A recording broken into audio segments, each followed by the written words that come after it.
Yo, what up? This is D Knight, and you're listening to the Pardon the Insurrection podcast. My oh my, we've had so much going on. For starters, in case you missed it, we've got a new addition to the Pardon Pie family, Tara Dublin. Make sure you go follow her on Twitter at Tara Dublin Rocks. Also, pick up a copy of her book while you're at it. Make her day, The Sound of Settling. A very fun and interesting read compared to the things we talk about on this podcast. But yeah, we're heading toward the do or die time for the 2024 election. Go ahead and hit up joebiden.com. Get that man like $1 a month or something. Help his campaign staff up and get prepared to try and save our democracy. And make sure to grab like one other person you know and tell them about the podcast. Make sure they subscribe and tune in every single week. We got a lot of things coming up for you this year. We need all the support that we can get. So if you do your part and help us grow our audience, we'll do our part and help elect Joe Biden in 2024 and save American democracy. And this is the Pardon the Insurrection podcast.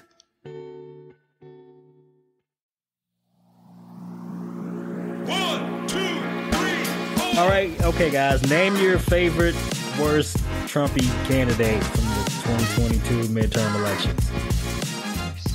Favorite worst. Yeah. I certainly am not happy about the one who is now my congressman. No, we got to choose 17. losers only. Oh, losers. It's a losers only pool. I mean, I still think he's a loser, but he did win the election. Favorite worst. Maybe Zeldin is tops favorite worst Trumpy. Zeldin and Marciano. I feel like Carol should lay claim to Zeldin since that's your state. But yeah, I mean, honestly, like I don't like him, but Ty could have that guy. I still think he sort of did win a bit. I mean, people came to vote for him, and Brian like pulled up the Democratic Congress people. Maybe, I don't know. That's one theory that I've heard about like why my fucking Democratic Congress candidates did poorly around here. It's true. There was a Zeldin effect. People thought he might have had a chance to contend for the governor's race, and they turned out to vote for him and voted for other Republicans down ballot, and that gave them a little boost in the newly redistricted areas in New York. That wasn't great. My personal favorite worst candidate to lose was Dr. Oz. Crudité. Yeah, he was the victim of a crudifixion or cruditification, whatever. Crudifixion. Cruelty to dogification. Yeah, they crudifixion.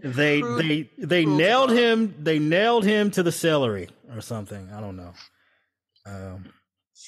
But your sacrifice wasn't in vain, sir. Pennsylvania swept their elections. That was great times. They did so good. And I love, like, when I wrote the article about Austin Davis, because like when I was doing my research on the article, and then I was like, well, Ty, tell them about the article. Yeah, but it was like, holy shit, no one's talked about this guy. And then I like pitched to, my editors, was like, we need to talk about this. This is pretty awesome. And looking into Austin Davis's, like, his passion and his advocacy and everything, it was like, this dude is awesome. And he was like literally nowhere. It was Josh Shapiro, Mastriano, but nobody talked about him. And I wanted to amplify, his voice and his purpose, which is awesome. And he's only 32 years old, and he is fighting the good fight. He's making good trouble, and it's amazing. I am so incredibly proud to be a person of color right now, because we have made moves. We have done amazing things, especially in this election cycle. And it's amazing. And we need to give them their flowers. We need to amplify the candidates who have been overlooked and not given their due for the work they've put in, but just heart and spirit, passion and fire. I love it. I love to see it, especially in the young people. I'm going to get like all fucking Yeah, miss. shout out to you, Austin Davis, for pulling some incredible shit off when no one talked about you at all for like the entire election cycle. I don't know how you did it, but you did it. I mean, it may be in part to the fact that Dr. Oz was so bad. It might be like the anti-Zeldin effect, where it's like, oh, Oz is so bad, no one wants to vote for Republicans. I don't know, but you know, we've got a Jewish governor and a Black lieutenant governor, like we had 2 senators in Georgia, a Black and Jewish man going to fucking the legislature. Davis said, if you felt unseen, unheard, and forgotten, this victory is for you. And I was like, damn. See, now I love it. I love it. And that's why we need Black Little Mermaids, because we feel unseen sometimes. I love it. I love what he said. It means so much to me. Okay, I'm sorry I ruined it with the Little Mermaid. No. I was trying to be funny. No, it's incredible. I read it too, and I was like, God damn it, you motherfucker, you got me too. I teared up a little. I don't even live in Pennsylvania. It got me in my feels because I feel like there's so much trying to divide the communities, but our histories and our struggles go back so far and are intertwined. When I think about those that were killed in Mississippi, which Mississippi burning was, based off of, when you had the freedom riders and Jewish people coming down to the South to fight for equal rights and fighting for representation and acknowledgement and rights, and risking their life, who were murdered. And I feel like they want people to forget that, but we can't. We can't. Our struggles are intertwined. We are connected. And I am so thank you, Carol, of the Jewish community, you guys, for being there, because them coming down to the South to fight for us, fight with us, means so much. And it's, sorry. Carol's just like watching 2 Black people cry right now. It's great. She's like, I'm Jewish. Do I get credit? Yeah, you do. The richest person that ever lived was Black. What? The richest person to ever live was Black. Really? Oh yeah, he was a wealthy king from the Africas. He made one of the most famous pilgrimages to Mecca ever. He was so wealthy that his trip to Mecca destabilized the region's value of gold, because he was balling like that. Yeah, it's crazy. Do you think my mom has a very powerful voice? Because I think so. I do. I do think she does. Yes. But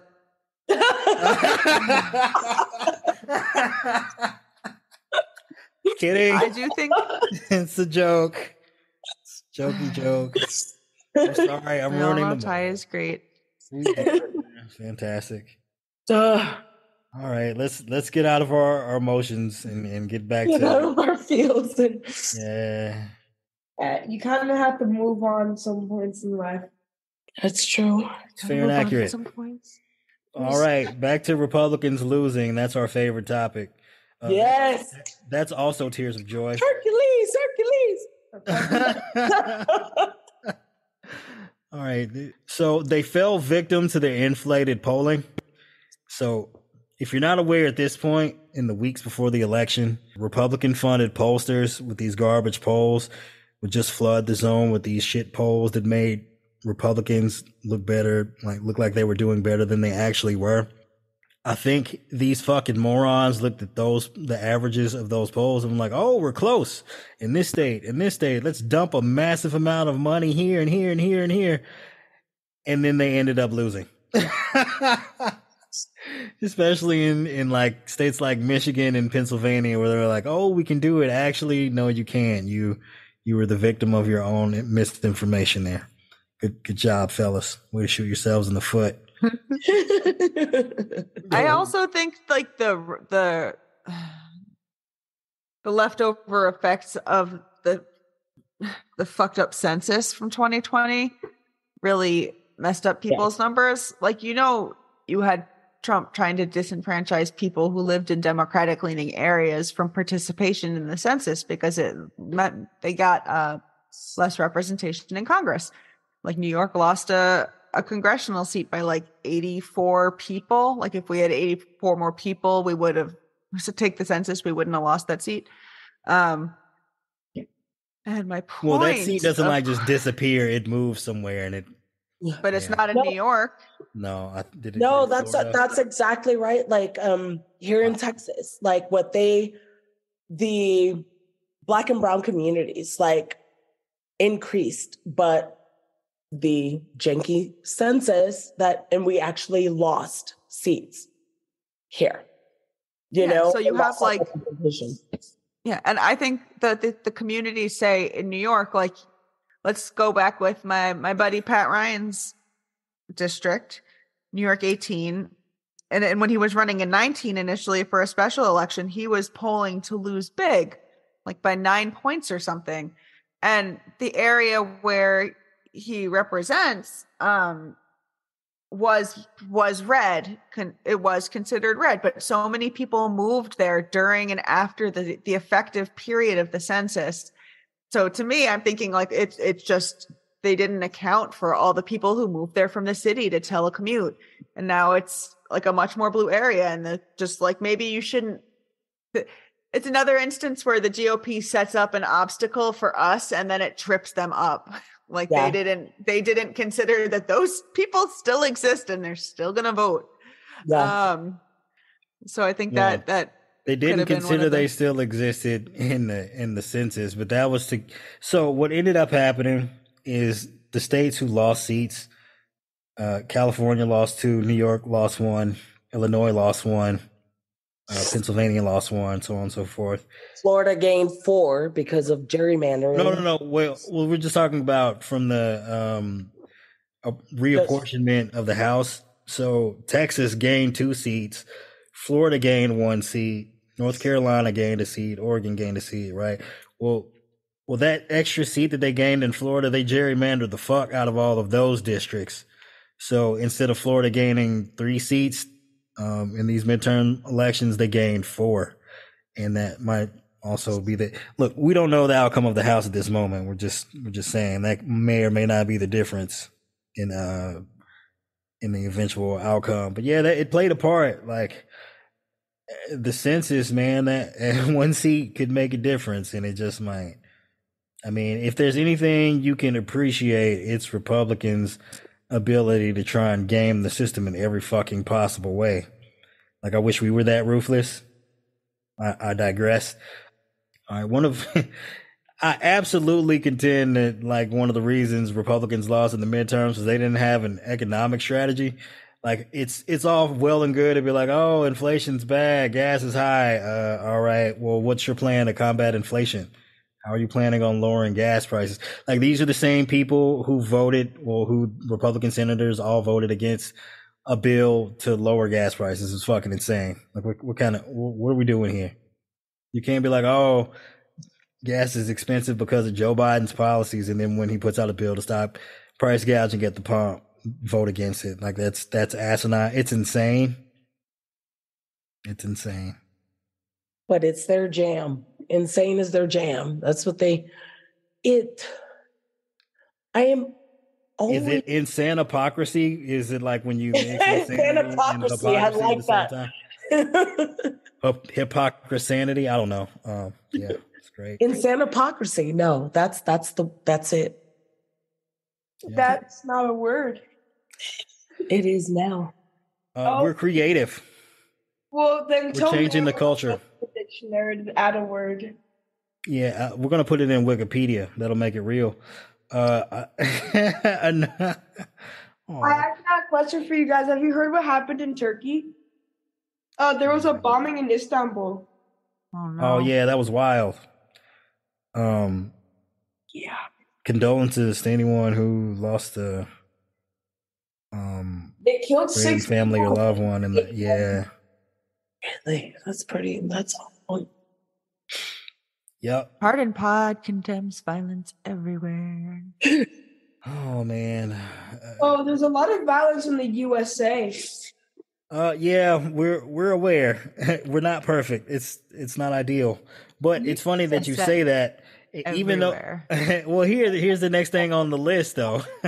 One of the reasons why, another pebble on the pile as to why Republicans lost the 2022 midterms in surprising fashion is that they were focusing on crime that didn't actually exist. Now, I'm not saying crime is fictional. No, there's crime. There are criminals everywhere. Criminals do exist.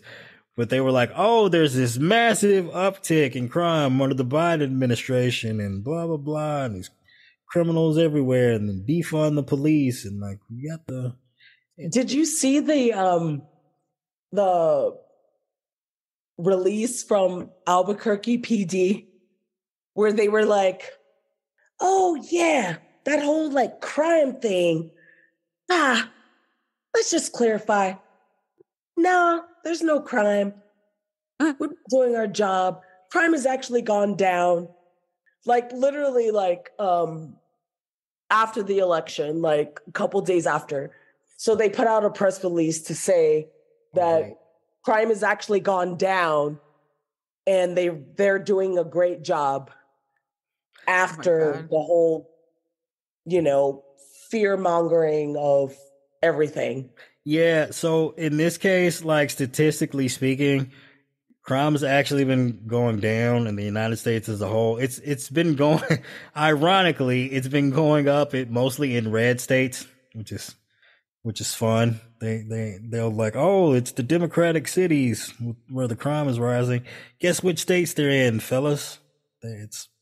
Yeah, exactly. They talk about Dem-run cities, but let's talk about red-run states. Yes, let's talk about state laws, which have a massive effect on what kind of crimes and to what degree take place in larger cities. It's a amazing correlation there. You wouldn't believe it. But yeah, the best thing about that is like, oh, it's like the caravan, right? It's like, oh, there's this massive caravan and it's heading toward America and the legals and the migrants. And then after the election, it disappears. Like you don't hear, it's like, damn, what happened to that caravan that's supposed to be on its way to overrun the country? And surprise, surprise, November 9th. Wait, what day was the election on? Was it on the 8th? Oh, the 8th. November 9th. It's like November 9th. November 9th, poof, the crime is magically gone. That's our messaging. Vote for Democrats and the crime in the illegal caravans will just magically disappear. It's cause and effect. Clear as day. Proof time is going by real fast. It's already been a month and like 7 days, I think, since Queen Elizabeth died. Oh gosh, has it been that long? Yes. It seems like that bitch just died yesterday. Yeah, I wasn't a fan. I mean, I wasn't an anti-fan. It's complicated. Look, you weren't an anti-fan? No, I wasn't an anti-fan. I just was like somewhere in the middle. Anyway, look, black people don't feel the same about the monarchy as white people, and like white people in America obviously won't feel it. Hey, we fought to get away from being ruled by kings and queens. That's so where crazy. I'm leaving it. When I went to England to visit Sarah, and we're at the house or whatever, her parents' house, and she says, America's fascination with the monarchy. She's like, we don't give a fuck here. Like, there's probably 5% of fucking Brits that care about the Queen. And well, it's different there too, because she's like background music, right? She's like always been there. She's like, we don't give a fuck. Well, it's like when your like air conditioner is just running incessantly for years, like you don't notice it because it's always on. Like that's the Queen. Like she's just always been there. And then it's like, oh, she died. And it's like the air conditioner finally cutting off. You're like, damn, it's quiet. What happened? Anyway, that was probably insensitive. I hope I don't get canceled for that. All right. Yet another pile on the pebble of why Republicans lost the midterm elections. The election deniers. Oh, All the crazy, wacky election denying Trump supporters. wacky. They all lost. I'm channeling Carol's like singing. No. Wacky. Yeah. All the swing states and all the blue states, the election deniers running for office, they all lost.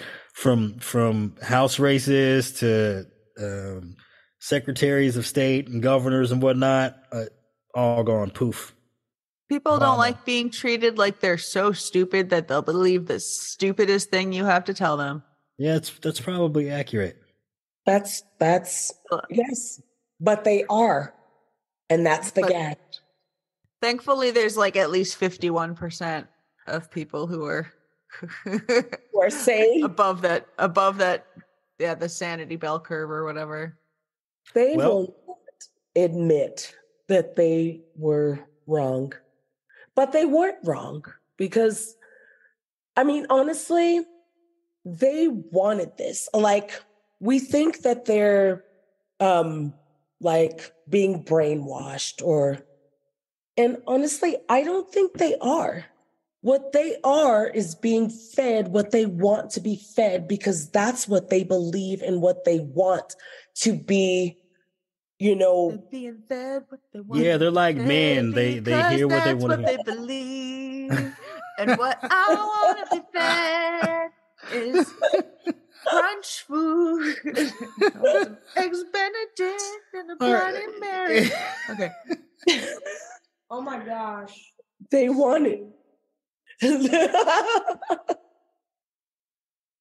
Go on America's Got Talent. Thanks, Chrissy. Yeah, you could be like a contortionist and you could be a singing contortionist. Like, all right, so Carol's leg is like all the way up in the air. It's basically over her head. Carol, you're tiny. It's on the wall. Your legs are long. Holy shit. No, Basketball sitting with my leg up. No, 5'8". Because you're so She's little. a basketball superstar. Maybe she could be. I cannot throw a basketball. I mean, I can throw it, but like it's called shooting. Who knows where it's going to go? It's called shooting a basketball. That sounds too violent. No, that can't be right. It sounds too violent. Well, it's like Liz Cheney's dad, except like you put it in a basket, not in someone's face. Yeah, I mean, I guess we could like double back and talk about all the reasons why Democrats overperform. But look, man, we largely know it's because, well, abortion was probably one of the most important motivating factors, and two, like the fact that democracy was online, of course, and just the simple fact that over the last 2 years, President Biden's done an incredibly fucking good job. Yeah, can't speak to how impossibly narrow the margins were in getting his major pieces of legislation passed, like namely the American Rescue Plan, which was fucking incredible. People forgot about that shit.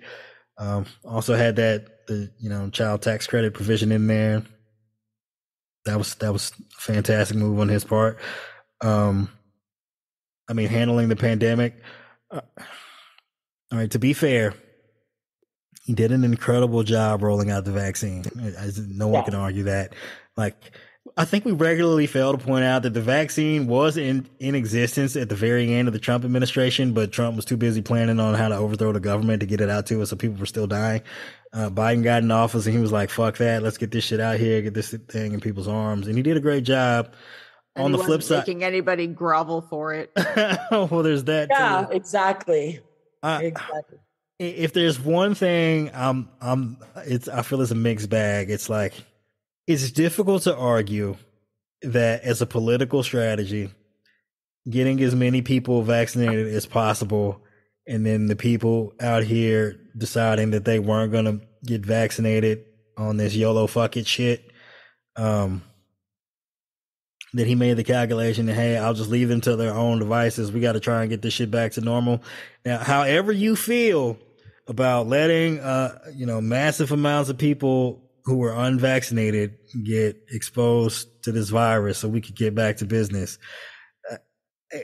It fucking won the election. Like, I don't know what to tell you. Like, I mean, democracy on the line. I don't want to be the, hey, you gotta crack a few eggs to make an omelet guy. That's not what I'm saying. But as a political and economic strategy, like, he did his best to get this shit under control, and like the people who just refuse to do their part, like, I don't know, like, mixed bag. There's just a point where you can't keep pushing someone.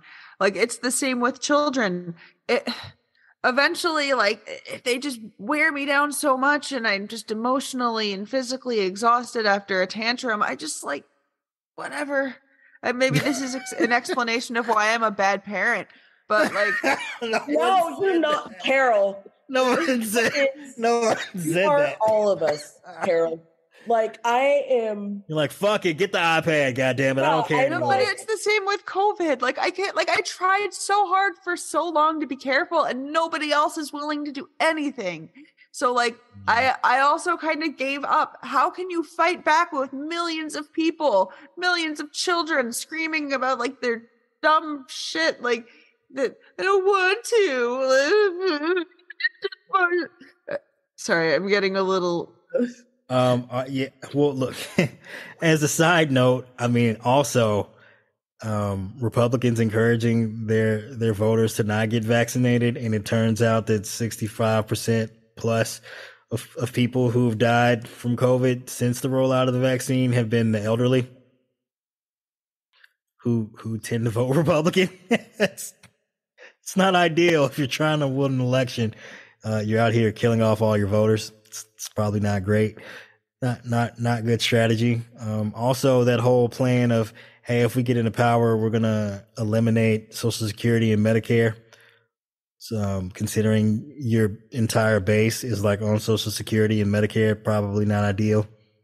I mean, I'm no Republican strategist or anything, but if I was offering some advice, I'd be like, hey, we're gonna expand Medicaid and Medicare and Social Security. It's like a free for all all our voters, our base. But these people are fucking geniuses, apparently. But I'm surprised they didn't just lie about something more compelling. Well, they did. They will, and they do. They've been busy. They've been busy. Well, I guess they were testing that out. They were testing out, like, we want to screw over your enemies. Yeah. And we want to screw you over too. Yeah. Wait, what? Wait, what? It's like, wait, did they not go for that? Wait, do you mean they weren't all in on that? Oh my gosh. What is going on? Well, and there's one Biden policy that I think possibly might have ended up as a wash is the infrastructure policy, infrastructure plan. Fantastic policy legislation. Probably, in effect, it is the largest bill to address climate change in American history. Also, I mean, yes, I will admit it's not enough. It's a great start, though. It's the first of its kind as far as massive legislation goes in addressing climate change.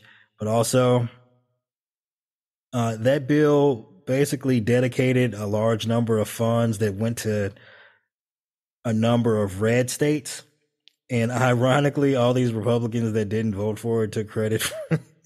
They took credit for the money that they were bringing into the state. Of course. That's what they do. They take credit for things that are good for their constituents, but that they actually voted against. That's the game plan. So I feel like being able to say, hey, look what we did for our state. It's great that they can steal the credit from Biden, I guess. But yeah, I feel like that was probably in the long run. I mean, maybe it helped Democrats a little bit, maybe it didn't. Who's to say? Like, I don't know what the polling is on that, but I'm sure there's some polls to suggest that it did help Democrats in certain states, and I'm sure there's some polls to suggest that it helps Republicans in other states. I mean, we'll say Well, only repeat it. because the Republicans Yes, they can't stop the lies. piggybacked on the legislation that they voted against. Yes. But their Yeah. base is so, low information. They're like, oh, yeah. Absolutely. All right. And the last, well, I mean, I'm sure this isn't the the final reason, but the last one we're going to get to as to why Republicans fared so poorly in the midterms. It is the obvious elephant in the room that this podcast is supposedly centered around. But you wouldn't know it from like the last 4 episodes. Oh, okay. So what effect do the two of you believe that the January 6th committee who held it the fuck down had on the outcome of these midterm elections? Now, I understand the purpose of the January 6th committee wasn't to directly affect the outcome of the midterms elections. It's ideally to find the truth first and foremost, and to hold the people responsible, accountable, namely the people at the top, first and foremost being Donald Trump. So there's no way, there's absolutely no way to deny the effect that the 1-6 committee had on the outcome of these elections. I can't tell you to what degree, but these hearings were some of the most highly viewed televised congressional hearings in history. I mean, I guess there hasn't been anything like it, other than possibly multiple impeachments of of the guy at the center of these investigations. What are your thoughts on that? Carol, where did Carol? She's still there. I went under the desk for a second. I don't know what you were doing under there. We're just gonna let it something in. Is this like another demonstration of how a dildo is supposed to work? No, it was just the vape pen that you were gonna edit out, but you never edit anything out, so I'm not gonna. That's not true. I hear the last one. You're like, I'm gonna edit this out, and then I'm like, okay, then I'll tell my embarrassing story, and then you're. Okay, I'm editing. Anyway, there's a couple. I wasn't mad. There's at least a couple facets to this analysis. I mean, there's its effect on voters and it's the effect on the party itself. I imagine a lot of it had to do with messing up their game. Now, those people must have their asses were on the fire. I don't know if that's an expression, but it wouldn't be comfortable with a fire on your ass. On a fire. Yeah, I've never had my ass on a fire. I just want to put that out there. But I'm open to trying new things. Fucking with their minds, if they know something is coming, like maybe it was affecting the funding, maybe it was just affecting their mental states or keeping their heads out of the game. Maybe they knew they were going to lose because of that. And then, of course, you have to consider the effect on voters. I don't know. It's so hard for me to believe that people are reasonable anymore. Because we still didn't win by that much.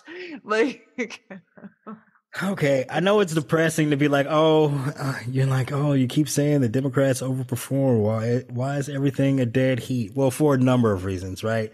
It's difficult to fight history.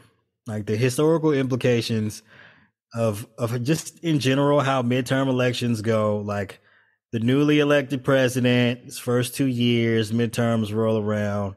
It doesn't matter. They always get hammered. Every president that I can think of in the past, we'll just go down the list. I'll give you the exception first. It would be George H.W. Bush was probably the only president in the last 90 or so years who actually gained seats in the House during a midterm election. But he had one very unique scenario going in his favor, and that was the entire fucking country was united around kicking Al-Qaeda's ass. There was that whole thing where you may or may not have heard of this, but some airplanes crashed into some very tall... Wait, you said HW. Wait, which one's which? W is the second guy. Oh yeah, Herbert Walker's the older guy. Hey, what am I? Look, it's been a He long had a week. war too. He had a Gulf War too. That was a different one. That's the one where I was afraid to visit my grandma in Tampa when I was a kid because I said, "But there's a war in the Gulf." All right. Well, there is. I was in Mexico.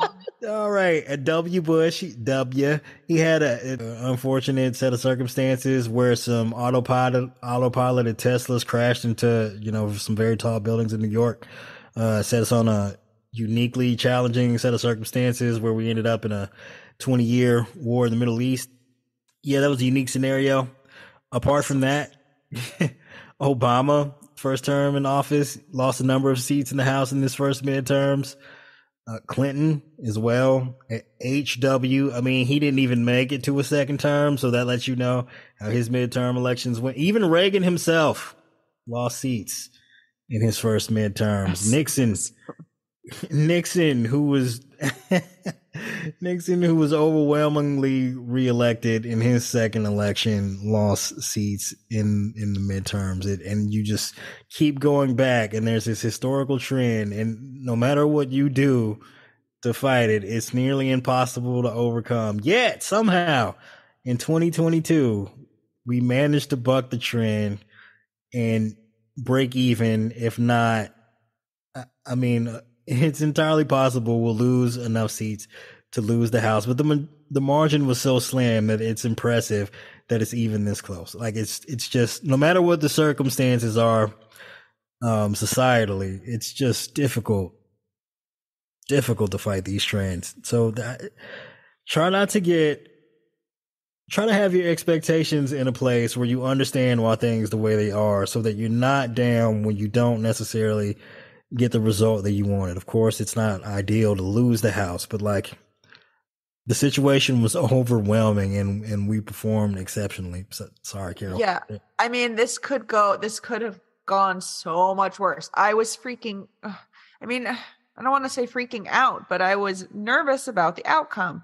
To me, I was in a state of like pushing through it because failure wasn't an option. But of course I was nervous, and now I'm much more confident about the future of our country and democracy. It's, of course, we're still in a fight, but like, aside from, even if we lose the House by a little bit, we know that none of the election denying secretaries of state won their races in the swing states, or now with the announcement that Katie Hobbs has been named the winner of the Arizona governor race. None of the That would be a sweep. election denying governors either in swing states. So we're not talking even about these other races that show that Democrats have really been doing better in a lot of places. We took the Michigan state legislature. Was it the Michigan State Senate? Yes. And the Arizona state legislature is still in play, or was earlier today. I didn't check since this morning, so that could be wrong by now. It's okay. But It's minor we've been details. doing good. Well, it's minor details unless you're wrong. Nah. That's yes, you're right. Anyway, there's a lot of good signs and reason to be hopeful that, our continued vigilance could be will be fruitful.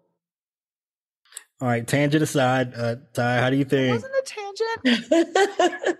Well, I went off on a tangent. That's what I was saying. Not you.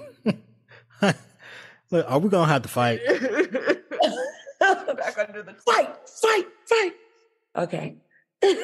Yeah, no catfighting. We're not mentioning cinema. We're on the same team.